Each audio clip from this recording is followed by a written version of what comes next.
मुख्य प्रश्न तो यही है कि आत्मज्ञान से भी मोक्ष नहीं होगा और ब्रह्म ज्ञान से भी मोक्ष नहीं होगा।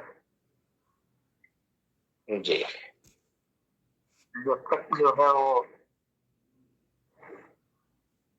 कर्म से, अज्ञान से और कारण शरीर, सूक्ष्म शरीर सबसे अगर मुक्त नहीं हुए तब तक तो मोक्ष नहीं होगा।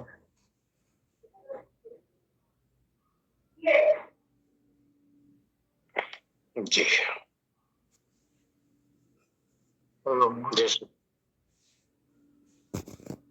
जैसे प्रश्न था कि क्या आत्मज्ञान हो जाने से मोक्ष हो जाता है? क्या ब्रह्मानंद की प्राप्ति से मोक्ष हो जाता है?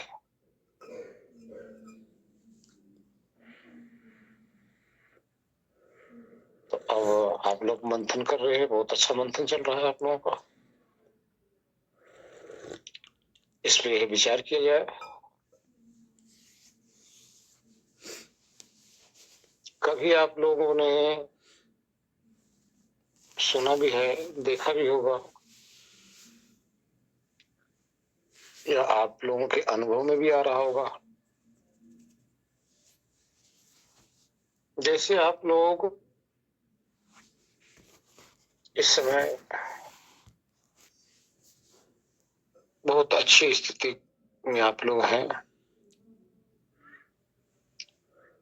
अर्थात ब्रह्मानंद की अनुभूति आप लोगों को हो चुकी है।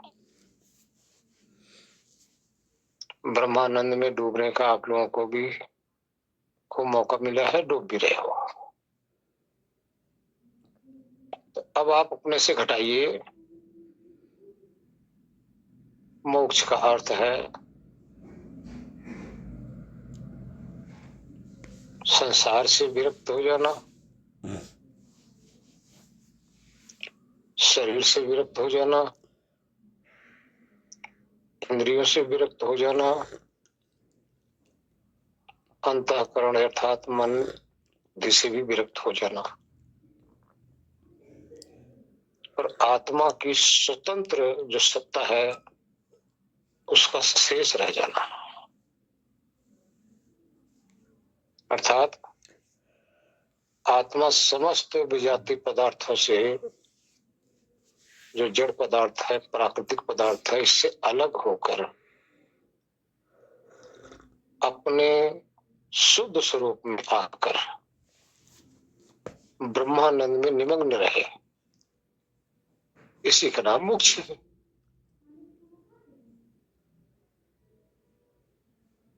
तो आप लोग निमग्न तो रहते हो, इसमें तो कोई संशय होगा नहीं। लेकिन निमग्न आप जब रहते हो तो कितने समय के लिए? जितने समय के लिए आप उस ब्रह्मानंद में निमग्न रहते हो, उतने समय तक आप मोक्ष का अनुभव तो कर रहे हो। ऐसा नहीं कि आप मोक्ष का अनुभव नहीं कर रहे हो, यही मोक्ष है। लेकिन घंटा, 2 घंटा, 3 घंटा, जिसकी जो भी अवस्था है, जो भी लगन है, जिसकी जितनी देर तक बैठ है, उतने समय के लिए तो आप मुक्त हो, मोक्ष में हो, और मोक्ष का अनुभव भी कर रहे हो।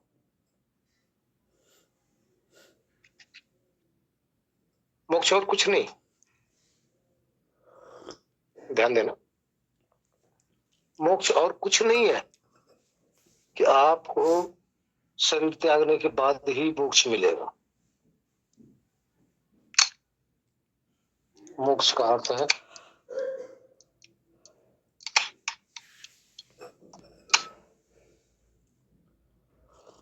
जो आप वहां बैठते हो,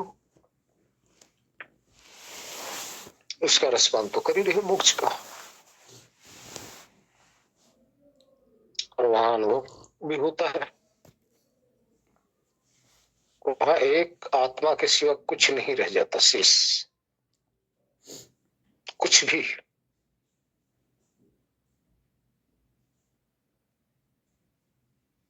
जब तक आत्मा के साथ कुछ भी है, मन भी अगर लगा है, तो आपको पूर्ण ब्रह्मानंद की अनुभूति नहीं होती है। तो मोक्ष तो यही है। तो अब क्या इस ब्रह्मानंद की प्राप्ति से जो मोक्ष कहा जा रहा है परमानेंट हो गया, शेष रह गया ना? क्या शेष रह गया? कि जो परमानेंट आपने करना था वो अभी नहीं हो पाया है, लेकिन टेम्परेरी हो चुका है। ये जो टेम्परेरी है, इससे आपको इतना तो कंफर्म हो जाता कि ये अवस्था या ऐसी चीज या ये चीज है। आपका संशय खत्म हो गया। कोई कहते मोक्ष नहीं होता, इस संशय से आप निवृत्त हो चुके हैं। लेकिन अभी परमानेंट नहीं हो पाया। अब आगे लीजिए। अब इससे आपके जीवन में क्या लाभ हो रहा है, इसको भी ले लें। जितने समय तक आप वहां पर उपस्थित हो, उतने समय तक आप काल से छूटे हो, उतने समय आप कर्म बंधन से मुक्त हो, उतने समय तक आप हानि लाभ से विरक्त हो, राग द्वेष सबसे आप इस समय उपराम हो।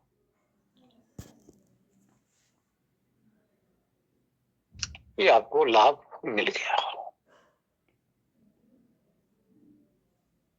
कोई भी चीज, कोई भी काम कर रहे हो, अगर जब तक आपको लाभ नहीं मिलता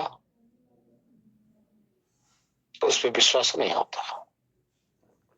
लाभ मिलने लगा, विश्वास होने लगा। जब विश्वास हो जाता है, उसके प्रति और जिज्ञासा बढ़ती रहती है।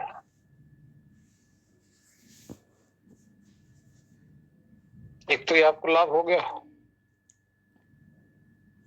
अब आ गया ये दूसरा, आत्मज्ञान। यदि आप आत्मज्ञान कर लेते हो तो उसका बेनिफिट मिलेगा। उस आत्मज्ञान से आपको ये फायदा होता है कि मेरा वास्तविक स्वरूप है क्या, इसके विषय में भी आप तक आज तक आपने सुना ही सुना है। आत्मा होती है, निराकार होती है, चेतन होती है, अजन्मा होती है, अमृत होती है, न वो मरती है, न जन्मती है, न कटती है, न पिटती है, न आग जला सकता है, न पानी गीला कर सकता है। अभी तक तो आप सुना है ना, देखा तो नहीं।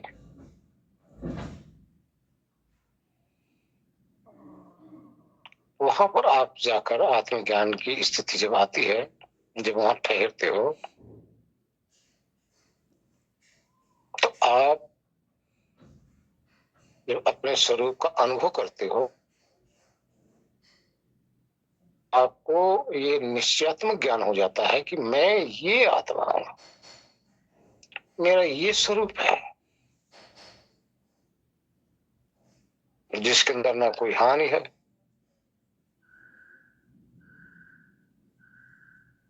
ना ये कटता है, ना पटता है, ना जलता है, ना मरता है, ना जन्मता है, ना बनता है, ना बिगड़ता है। आत्मज्ञान के अंदर आपको ये लाभ मिल जाता है। वहां क्या लाभ मिला? आनंद का। और यह क्या लाभ मिला? ज्ञान का। यहां आपको ज्ञान मिल गया। चेतन क्या है? भली भांत आप जान गए, समझ गए। और वहां क्या मिला? जो संसार में नहीं मिल सकता, उससे भी अधिक शांति, आनंद, सुख, ब्रह्मानंद, जो मर्जी कह लो, उसका लाभ मिल गया। अब विचार कीजिए, क्या इससे आप मुक्त हो गए?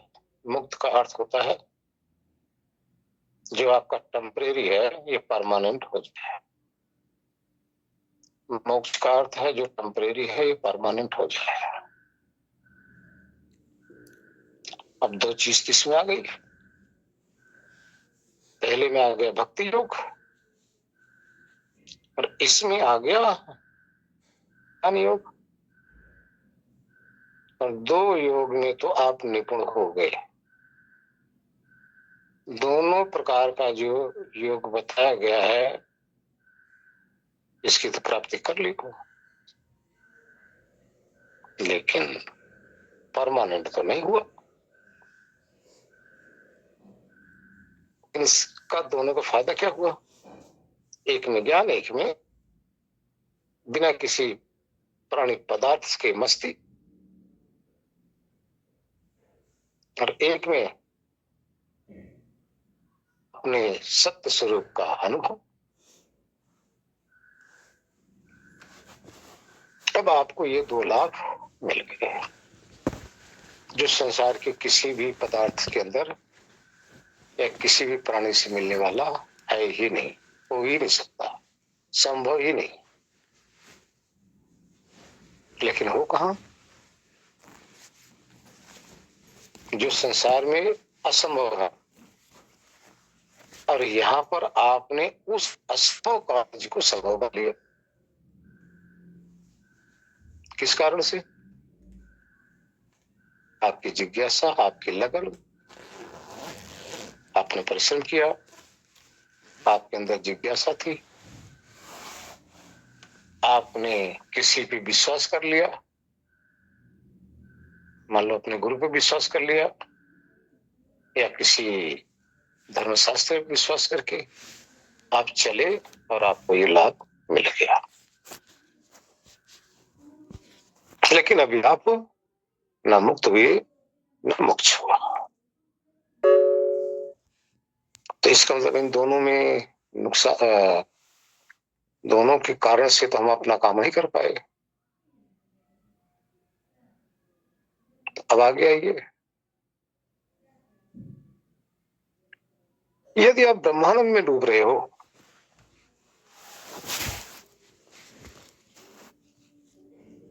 तो कितनी देर तक? घंटा, 2 घंटा, 3 घंटा, 4 घंटा? बाहर आके क्या करोगे? अगर आप राग द्वेष में लग गए तो वो घंटा 2 घंटा ब्रह्मानंद में गया हुआ आपके लिए उतने काल तक तो आप अपने आप को बचा लिए, लेकिन फिर संसार में आकर फिर फंसा लिए। ये आप अंदर तो उपयोग कर रहे हो लेकिन बाहर उसका उपयोग नहीं कर पा रहे हो। इसी तरह से आत्मज्ञान में आप गए, वहां थोड़ी देर तक ज्ञान तो कर लिए, मान लो बाहर आके थोड़ा बहुत आपको अनुभव रहा, एहसास रहा, वो बचाओगे। लेकिन जिस समाज में आप आ रहे हो ना, यहाँ तो सारे विषय ही समाये हुए हैं, सारे विषय हैं। इनमें आकर अगर वो चीज भूल गए, दोनों बातें, तो आपका जो अज्ञान है वो सामने प्रकट हो जाएगा।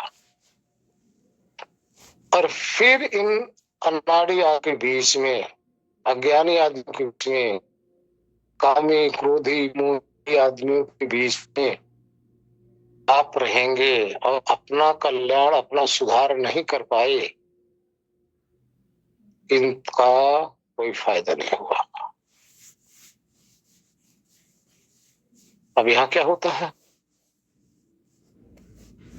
अब यहाँ कर्म होता है। जब वहां से उठते हो आप, इधर आते हो संसार में प्राणियों के साथ, अब यहाँ कर्म शुरू हो जाता है।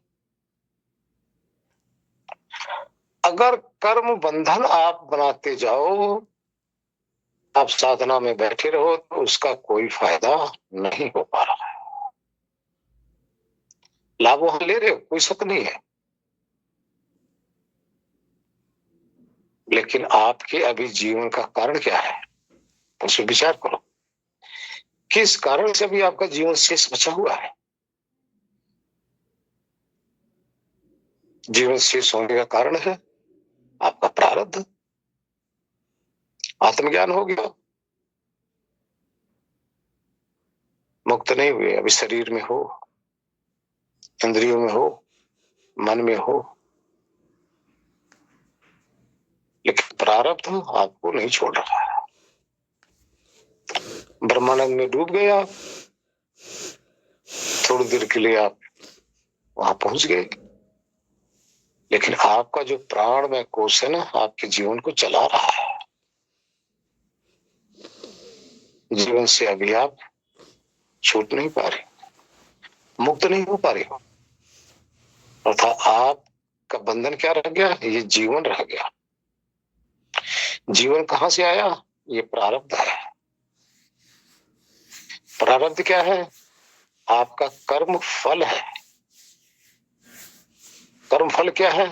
जो आपने किया हुआ था, पाप और पुण्य, ये आपका कर्म था। और वही कर्म जो है आज फल दे रहा है आपके जीवन के रूप में, जिससे आप जीवित हो। लेकिन इतना होने के बावजूद भी आप जीवित हो। कर्म बंधन तो आपका लगा हुआ है, प्रारब्ध आपका लगा हुआ है, जिस कारण से आत्मज्ञान होते ही आपकी मृत्यु नहीं हो रही है, अर्थात इस शरीर से, बंधन से आप छूट नहीं पा रहे हो। और वो तो कर्म फल के कारण से बचे हो आप। ब्रह्मानंद में गए हो, तब भी आपका जो प्रारब्ध है आपको मोक्ष नहीं होने दे रहा है। तो सबका कारण क्या हुआ? प्रारब्ध। प्रारब्ध क्या है? कर्म। कर्म क्या है?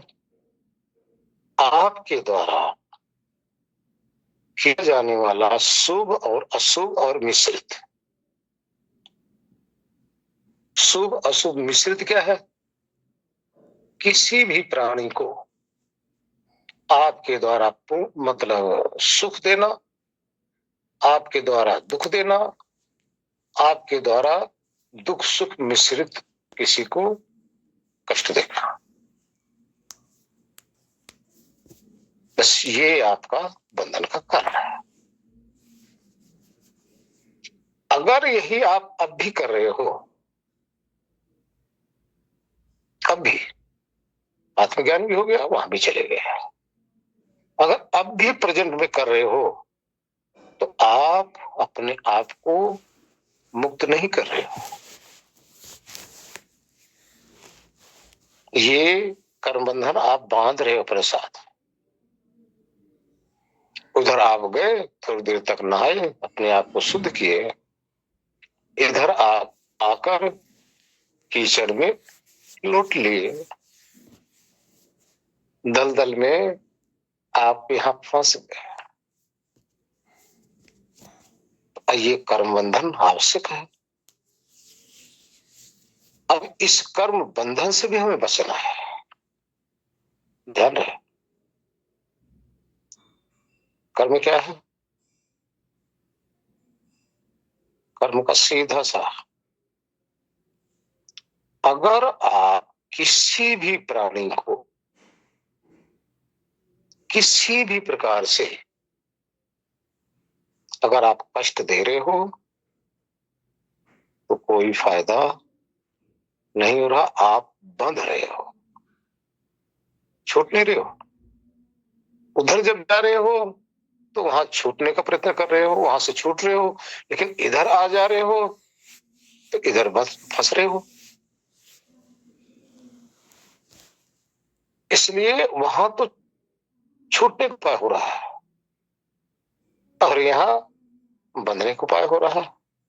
अब इस जो बंधन का जो कारण है, इसको अवश्य खत्म करो,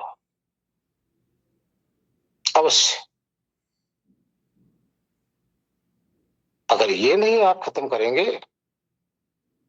तो उतने समय तक आपको मोक्ष का यानी स्वर्ग का सुख तो मिल सकता है, परमानेंट मोक्ष नहीं हो सकता।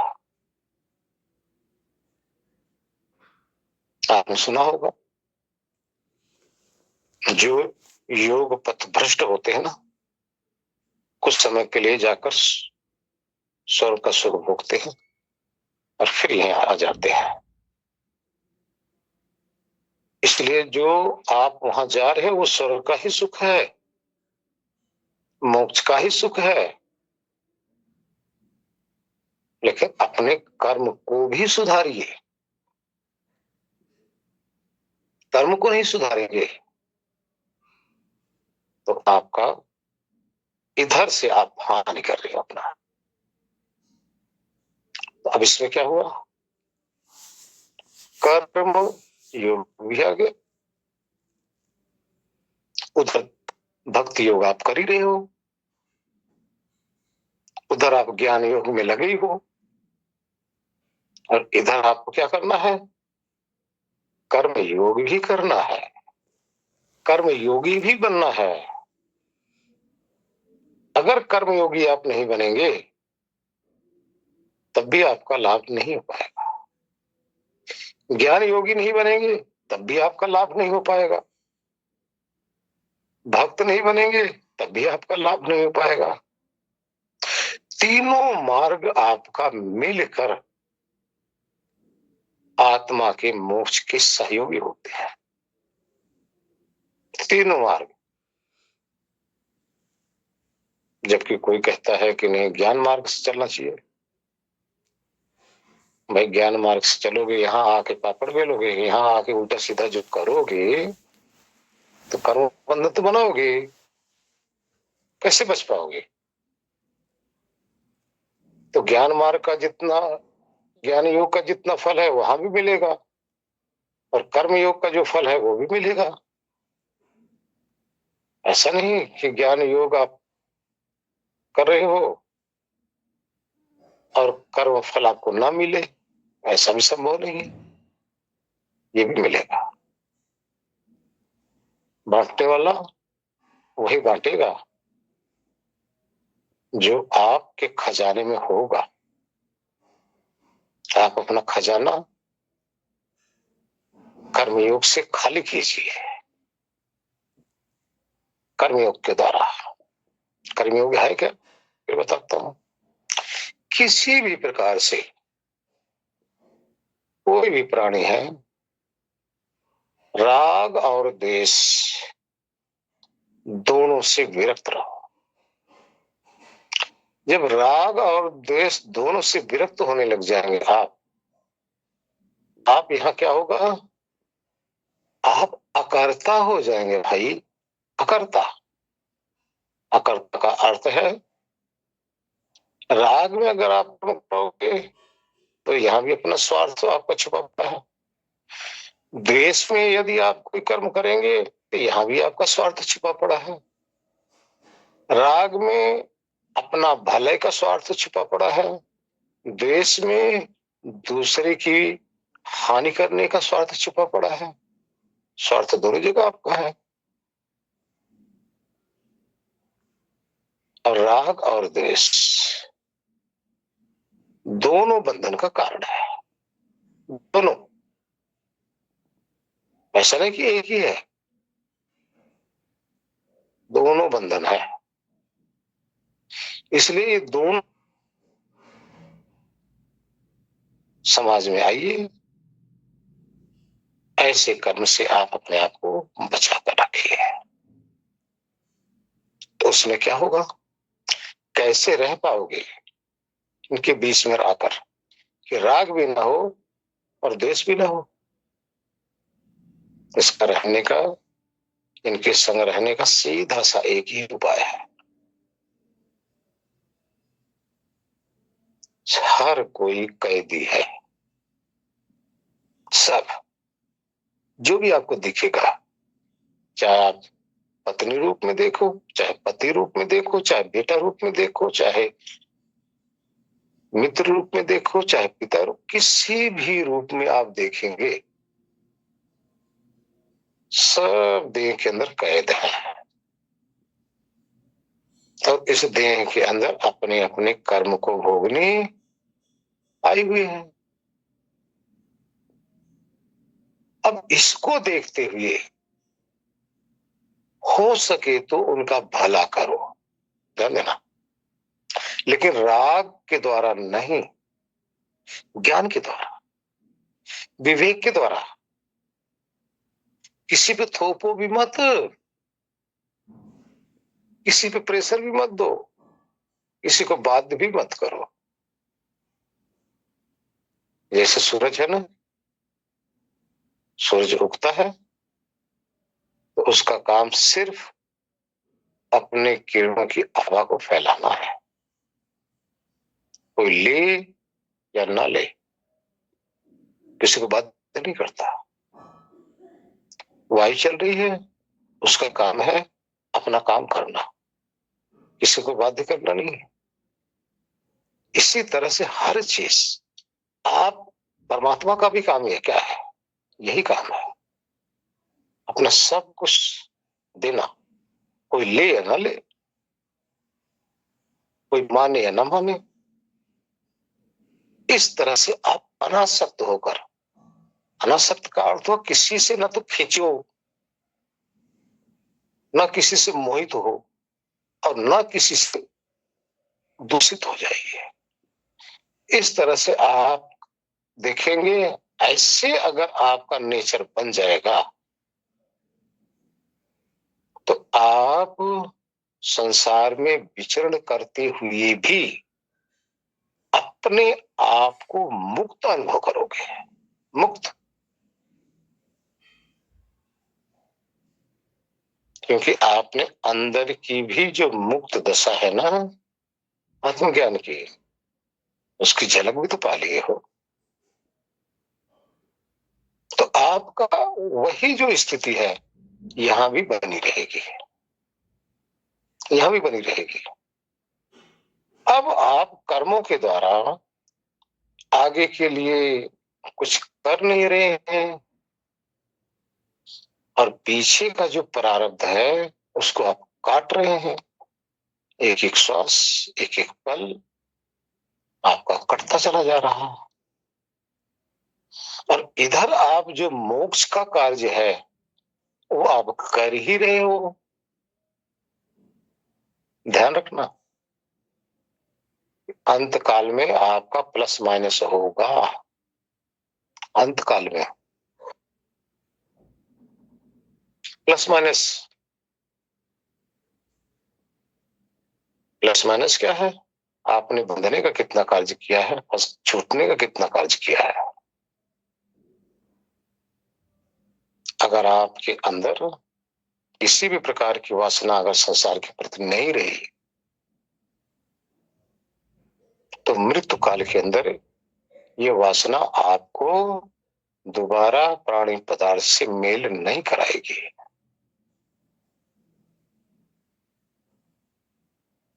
ये सिर्फ निष्काम कर्मयोग से ही हो पाएगा। सकाम कर्मयोग से आपके अंदर वासना रहेगी, विरक्त नहीं हो पाएंगे आप। इसलिए निष्काम कर्म और सकाम कर्म में यही फर्क है।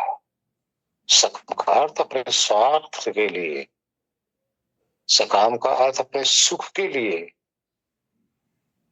ये सब चीजें किसी से उम्मीद मत करो। अंदर आप जाकर देखते हो ना, परमात्मा बिना स्वार्थ के आपको क्या नहीं दे रहे हैं। आनंद नहीं मिल रहा है। क्या है परमात्मा का स्वार्थ? इसी तरह इस संसार में आकर जिस तरह परमात्मा आप आनंदित कर रहे हैं, इसी तरह से यहां भी आप होइए। परमात्मा की रचना को देखकर मस्त होइए। जिस तरह से अंदर जाकर आपको अपना आत्मज्ञान होता है, वहां उसी स्वरूप से, ध्यान देना, उसी भाव के अनुरूप इस संसार को देखिए। आप अनुभव करेंगे कि आप कर्म से भी आप परे हो गए हैं। कर्म बंधन से आप परे हैं। कर्म बंधन आपको जकड़ नहीं पा रहा है, आपको बांध नहीं पा रहा है। इस तरह से तीनों प्रकार का योग अब यहां आ गया। ध्यान देना, कर्म बंधन समाप्ति से ही मोक्ष होगा। गौर करो, कर्म बंधन नहीं होना चाहिए, लेकिन कर्म बंधन का मूल कारण आपका कारण शरीर है, वासना है। वही कारण शरीर, वही कारण जिस कारण से आत्मा संसार में आकर कर्म करता है। वो वासना के कारण तो कर्म होता है। वासना ना हो तो कर्म कहां से? देखिए, कर्म दो प्रकार का होता है, एक स्वार्थ, एक निस्वार्थ, एक सकाम, एक निष्काम। सकाम कर्म बंधन का कारण है, निष्काम कर्म ये इंद्रियों का स्वभाव है। ध्यान रखना, निष्काम कर्म इंद्रियों का और शरीर का स्वभाव है। ये मत सोचना कि हमारे कारण से हो रहा, नहीं। निष्काम कर्म होता ही रहेगा, बस अपना सकाम भाव हटा दो। कैसे होता रहेगा? आप देखते हैं, किसी अन्य योनियों की तरफ देखिए, किसी मांसाहारी की तरफ देखिए, किसी शाकाहारी की तरफ देखिए, उनके अंदर क्या है? उनका बोलना, उनका चलना, उनका आचरण उस शरीर के अनुसार है ना, उस शरीर के अंदर बंधे हुए ना। मांसाहारी है तो उस शरीर से मांसाहार का भक्षण हो रहा है। ये क्या है? अब यहां आत्मा का स्वभाव मत सोचिए, क्योंकि आत्मा अपने स्वभाव के आधार पर ऐसे शरीर में फंस गया है। शरीर का धर्म ही यही है, मांसाहार का भक्षण करना। और आप इस शरीर के अंदर आए हो, आपके अंदर मांसाहार भी हो सकता है, शाकाहार भी हो सकता है, फलाहार भी हो सकता है। कई प्रकार से मनुष्य शरीर में परमात्मा ने स्वभाव बनाए हैं। अब जैसे अपने स्वभाव को आप ढाल लेंगे, उसी तरह से शरीर आपकी कार्य करेगी। हम आप लोगों ने एक शरीर का स्वभाव बनाया हुआ है।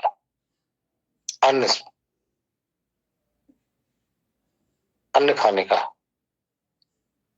कोई जरूरी नहीं है, अन्न त्याग दो और भी चीजें जब शरीर में डालोगे तो उससे भी जीवन चलेगा।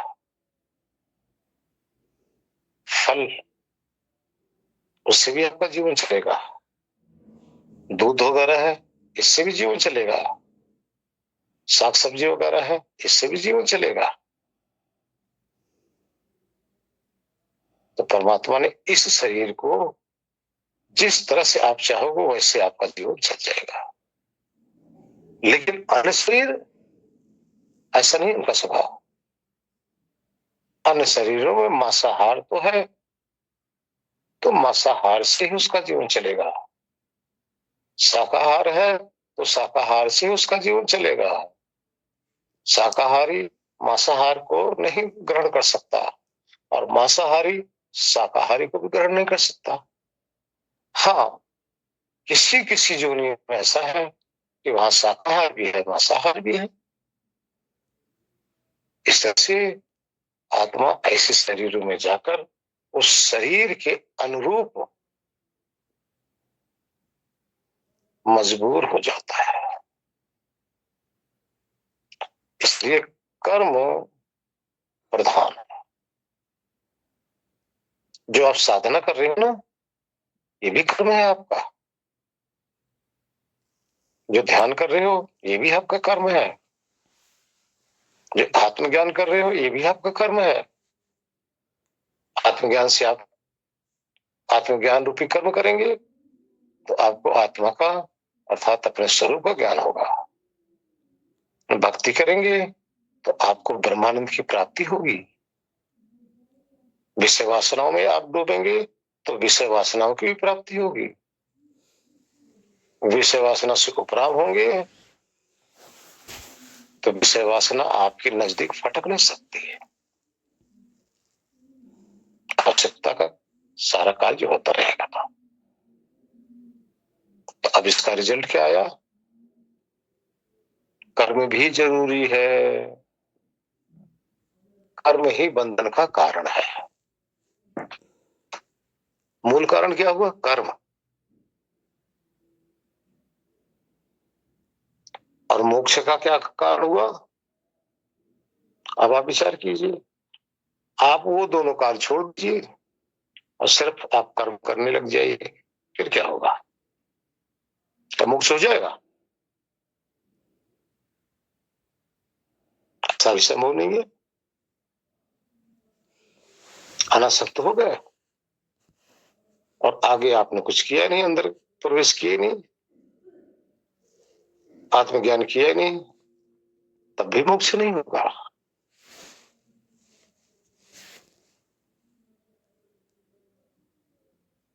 आत्मज्ञान कर रहे हो, कर्म से नहीं बचोगे तब भी मोक्ष नहीं होगा।